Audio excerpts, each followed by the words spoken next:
When a house is being built or renovated, there are different types of inspections conducted, and those inspections are listed and described in the building code. And these inspections are key to making sure a place is built to code. When a house is being built or fixed up, the person with the permit has to tell the building department when things are ready to be checked. Then, the local inspector comes out and gives them the thumbs up or thumbs down, usually by phone, email, or a note on site. Beyond those mandated code inspections, building officials retain the authority to require additional inspections to ensure code compliance. And they're conducted by local building officials. But in this video, I'm going to tell you how important home inspectors are. The International Residential Code, that's the IRC, has the following types of inspections listed within the code. And it starts with the foundation inspection, and that's section R109.11. Plumbing, mechanical, gas, and electrical systems, that's R109.12. Floodplain inspections, R109.13. Masonry and framing inspections, that's section R109.14. There's other inspections that can be ordered or scheduled by the local authority having jurisdiction. Fire resistance rated construction inspection, that's R109.151. And then we threw in the pre-drywall inspection. This is not listed in the code, but are conducted here in this sequence of inspections. There's the final inspection before anybody occupies the home, and that's section R109.16. And then we've listed home inspections, the most important inspection. It's not listed in the code, but it's here at the very end in this code inspection sequence. Home inspectors are not code inspectors. While home inspectors don't typically perform these official code inspections, a thorough understanding of them is crucial. That knowledge of building code and building standards, mixed with our general home inspection skills, means we can give our clients a really solid picture of what's going on. We can provide comprehensive and invaluable inspection services to our clients. Home inspectors are the trusted, neutral, third-party professional who educate millions of homeowners every year with unbiased opinions and incredibly deep knowledge about building science, best practices, and building code. We're the most important professional that a homeowner will ever hire. So let's dive deep into the types of inspections that are listed in the code book, and we'll be referencing the 2024 and 2021 International Residential Code, IRC. Let's start with the foundation inspection in section R109. We'll be adding pre-drywall inspection and home inspections to the list as well. So let's start with the foundation inspection, and the IRC looks like this. So you go to the IRC, and you go to section chapter 1, and 109 are the inspections. And section R109 lists all the inspections, but we're going to add pre-drywall and home inspection to the list. Foundation inspection, section R109.11. The foundation inspection is typically the first inspection at the job site by a representative of the local building department. And at that time, the inspector will verify the foundation is located as shown on the approved building plans and in accordance with the jurisdictional requirements for building setbacks and easements. Where a footing system is to be used, the footing trenches must be excavated and any required reinforcing steel must be in place. For the foundational walls, the foundation forms must be completely erected with the appropriate steel reinforcement placed within the forms. Column pads, thickened slabs, and other foundational work must also be ready for inspection prior to the concrete being placed. This inspection verifies proper foundation preparation and construction. It includes checks for poles, piers, trenches, forms, reinforcing steel, and thickened slabs. In essence, this inspection ensures the home's structural base is built well without any indications of major defects. Plumbing, mechanical, gas, and electrical systems inspection, that's R109.12. The electrical, gas, mechanical, and plumbing systems that are to be concealed must be inspected and approved prior to their concealment, and this is referred to as the rough-in inspection. The inspector checks that the piping, the ductwork, the wiring, the gas lines are properly installed and systems comply with the code requirements. This rough-in inspection happens before the walls and ceilings are covered. It verifies that these essential systems are installed correctly and safely. The effect of these systems on the structural integrity of the building must be reviewed after they're completed and ready to be covered. After all the trade inspections are completed, approvals are granted prior to the inspection of the framing system. This inspection occurs before fixtures and appliances are installed. There's an exception for the backfilling of ground source heat pump loop systems, which is allowed after testing the system, but before the final inspection. Floodplain inspections, R109.1.3. For any building constructed in a flood hazard area, the elevation of the lowest floor level must be established immediately after the placement of the floor system. Documentation of this elevation is evidence of compliance. If the documentation is submitted when the lowest floor level is established and before vertical construction, errors in elevation may be corrected at the least cost. The elevation of the lowest floor is used by insurance agents to compute federal flood insurance premium costs, and an error in the minimum required elevation may significantly increase the cost of flood insurance. If the elevation of the lowest floor goes uncorrected, all future owners will be exposed to flood hazards and incur additional recovery costs and insurance costs. Documentation of elevations is required prior to the final inspection. Framing and masonry inspection, that's section R109.1.4. The framing inspection is usually the final opportunity for the inspector to view all the items before they're concealed within the structure. And this inspection includes the structural framework of the building, as well as fire blocking or draft stopping. All the electrical, mechanical, gas, and plumbing inspections must be completed and approved prior to this framing inspection. This allows any framing members to be repaired while they're open for access. This inspection occurs after the rough-in inspections are approved, and it verifies the structural integrity of the home's framing and masonry. The inspector checks that the roof, framing, masonry, fire stopping, draft stopping, and bracing are all correctly installed. And this inspection ensures that the home's structural framework is built well without any indications of major defects. There are other inspections. Section 109.1.5. Any item regulated by the code is subject to inspection by the building official to determine compliance with the applicable code provision. And no list can include all types of work in a given building.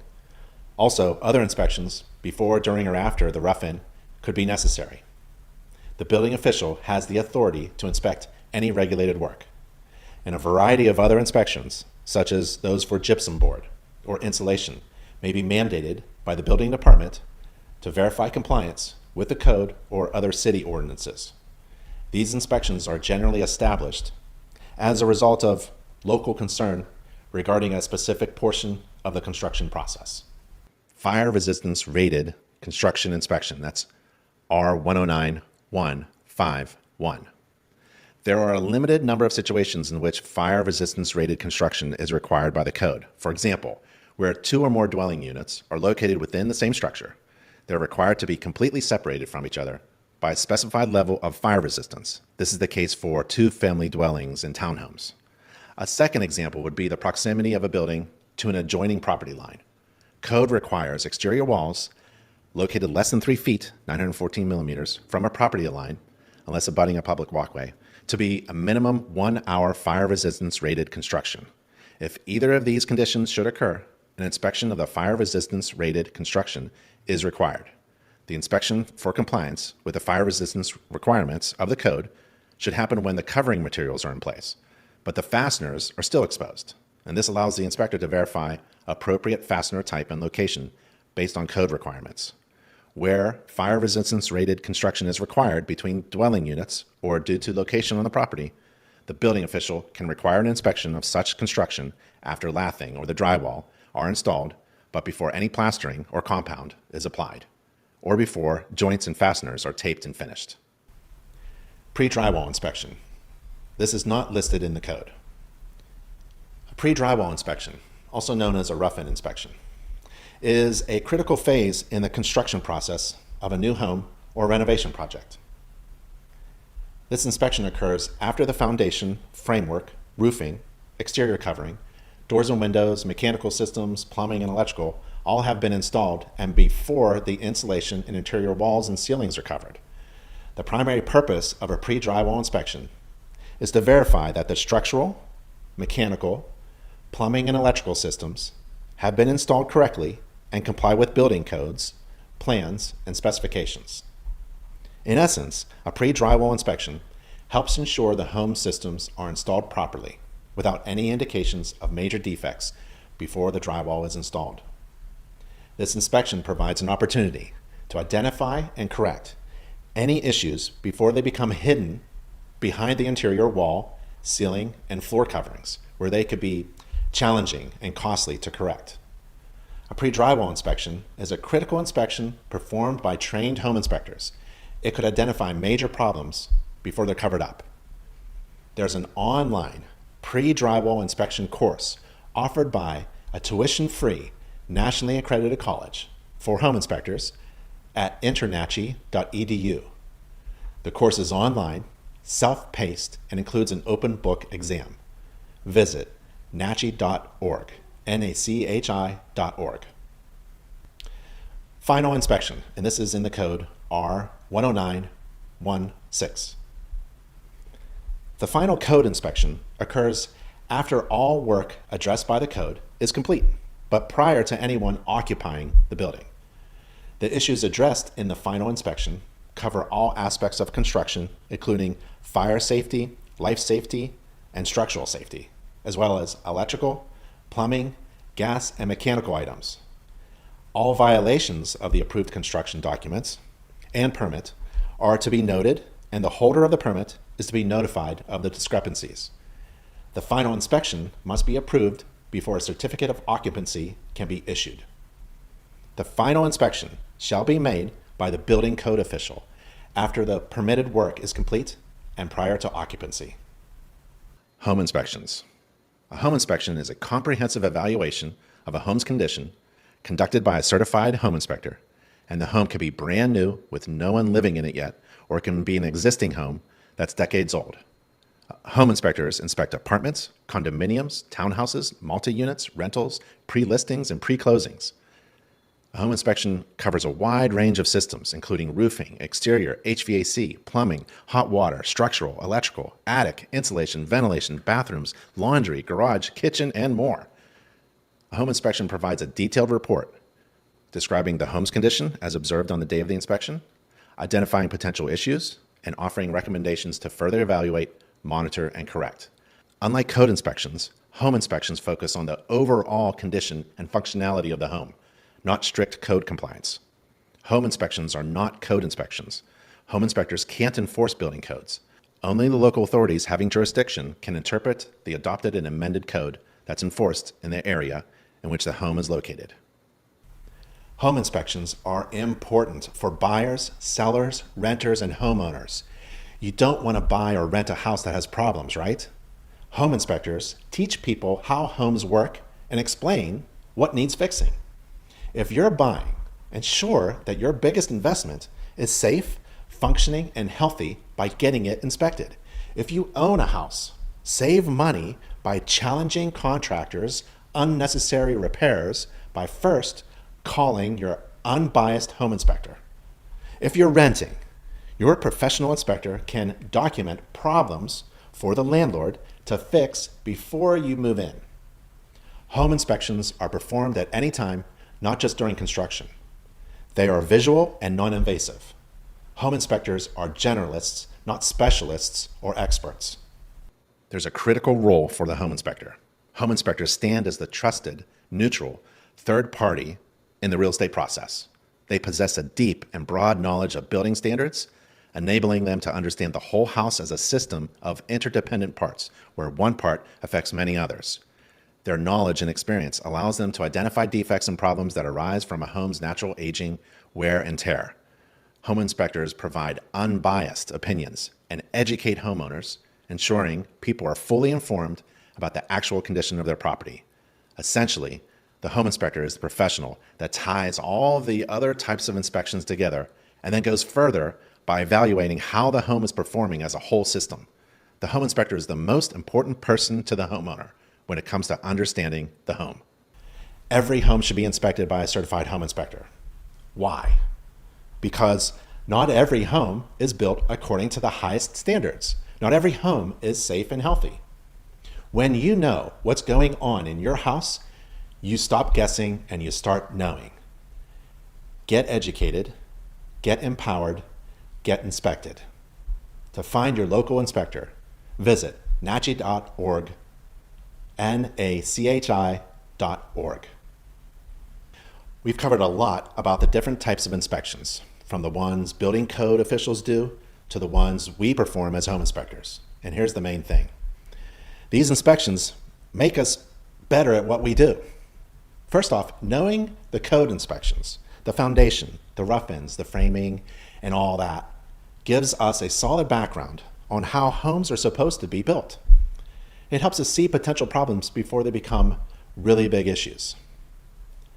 The pre-drywall inspection. That's where we can really shine. It's our chance to see everything before it gets covered up.